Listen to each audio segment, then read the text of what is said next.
Greetings everyone, I'm Raw Food Chef Chaya Ryvka from thelivingvision.com, and I'm here once again on behalf of Living Tree Community Foods.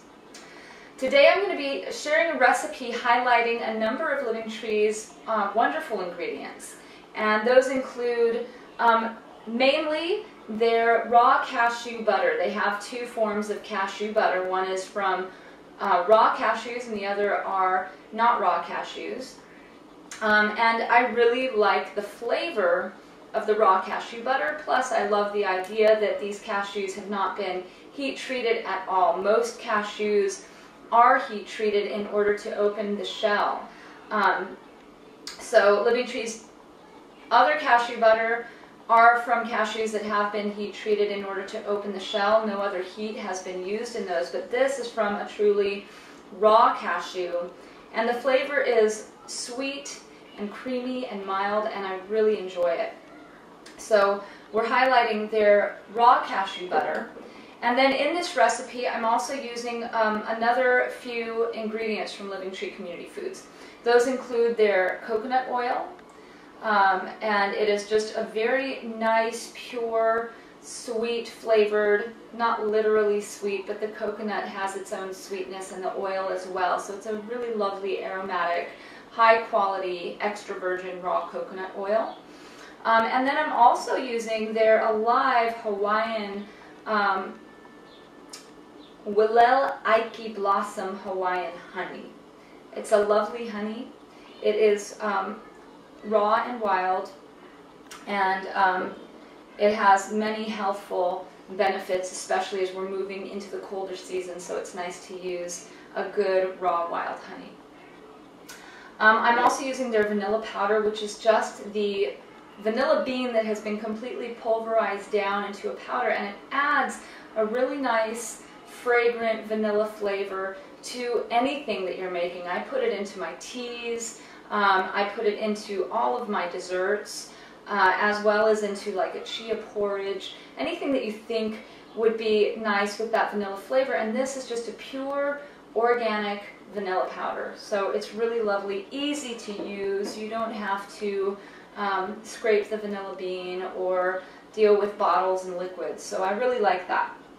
And then I'm using their Sel Gris French table salt. It's a high mineral sea salt.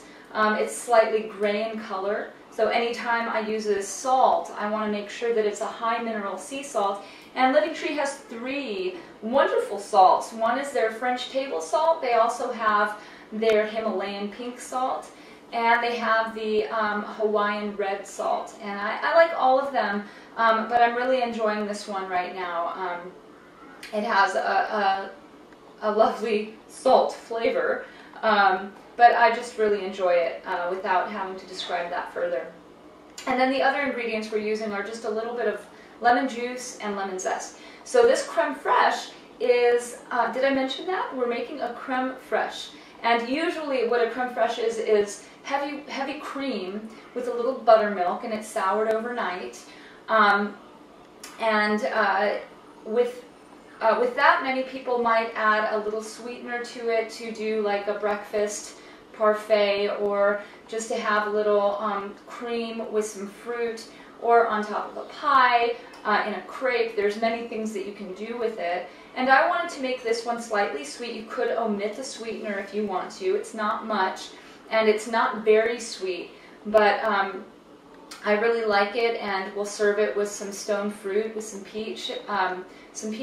It's at the end of summer, so we're moving out of peach season, but this is a year-round recipe that you can serve with any fruit, any season, any pie or breakfast item.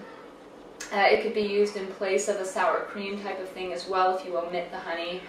So many things that you can use it for. It's simple, and we're going to jump right into it. Okay, for this recipe I'm using my high-speed blender with a small carafe or a small blender body, but you could use your regular large blender if you want to. It might be that you want to double up the recipe if you're going to do that, so that it will actually blend. Or you could try using a spice grinder, you could try using a NutriBullet, I'm using the Blendtec because I have the small carafe for it. So let's get started. The first step, oh, I didn't mention I'm using also Living Tree's white chia seeds. And that's going to give the cream a thicker body. So what I have here is 1 tablespoon of the white chia seeds. There's white and there's black, and I chose white to try and keep the color as light as possible.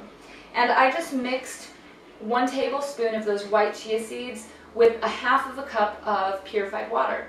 And I let those soak overnight. It's nice to have longer soak times to reduce any of the anti-nutrients. But you can soak chia seeds for a shorter period of time. You could even just add your water and the dry seeds to the blender if you have a high-speed blender, and that's going to break them down completely as well. So first step, I'm just going to put that mixture right into my blender. And then I have 1.5 tablespoons of some fresh squeezed lemon juice. So I'll put that in. On the Alive cashew butter, I'm using 1/4 cup. So that's 4 tablespoons, 1/4 cup. And obviously this will work with both cashew butters. I just really love the flavor of this Alive cashew butter. I love the idea that it's still in its completely raw state. So I know that any fats have not been destabilized, and any heat-sensitive minerals or nutrients or phytochemicals are still intact. So I really like that. Okay, so now I'm going to be adding our honey and a bit of coconut oil. Now, if you don't want the added fat of the coconut oil, then just put that to the side. Don't worry about it. It won't be as thick in the end. So that's fine. I mean, normally this is made, a creme fraiche is made from heavy cream. So it is very fatty, and it's not something that you're using a whole lot of. And you're not eating a bowl of it as if it's yogurt. You're adding a scoop to the top of some fruit to get that creamy consistency and flavor. So I'll leave that up to you. I'm going to go ahead and add the coconut oil. Coconut oil is a really wonderful fat. It's antimicrobial, antifungal, antiviral. Plus the fat itself is a really healing fat that helps to release old stored toxic fats from your system. So I don't mind using some coconut oil. It's said to also help to burn fat, actually. So here I have 2 tablespoons of coconut oil and 2 tablespoons of the wild raw honey from Hawaii. And my son might join us here in just a second. Did you want to say hi to everyone, Hody? I don't think they saw you. He did wave at the camera, but you probably didn't get to see him. And I did say 2 tablespoons on the honey. That was actually 1.5 tablespoons. So that half tablespoon would definitely boost the sweetness up even more. And I really like the very mild sweet flavor that 1.5 tablespoons of your honey brings. If you are a hardcore vegan and you don't want to use honey, then use any liquid sweetener that you feel comfortable with. I would probably recommend coconut oil as the next option. I'm sorry, coconut nectar as the next option after honey, but you could use maple syrup as well. But those are really mainly the 2 other sweeteners that I would use. I'm also using a little of the zest here to kick up the lemon flavor slightly, plus we're getting some of those really healing oils that are in the outer skin of the lemon, some of those essential oils. And I'm just going to do a bit, not very much. It's a small amount, so we don't want it to be overpowering.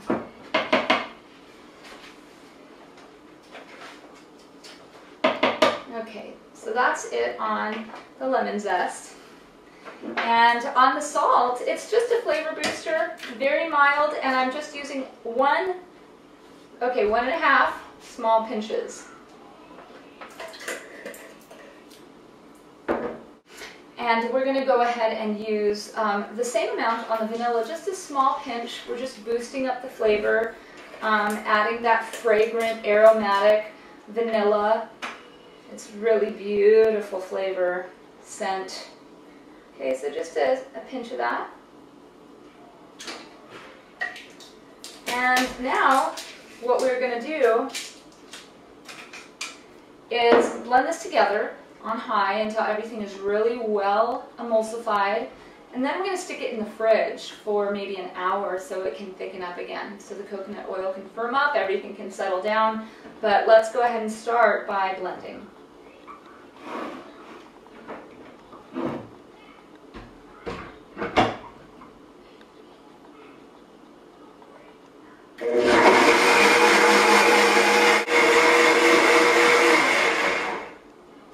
Okay, that should be it. And because of those chia seeds, it does have some speckles in it, but it's still a nice white color. And I'm going to pour it into my bowl.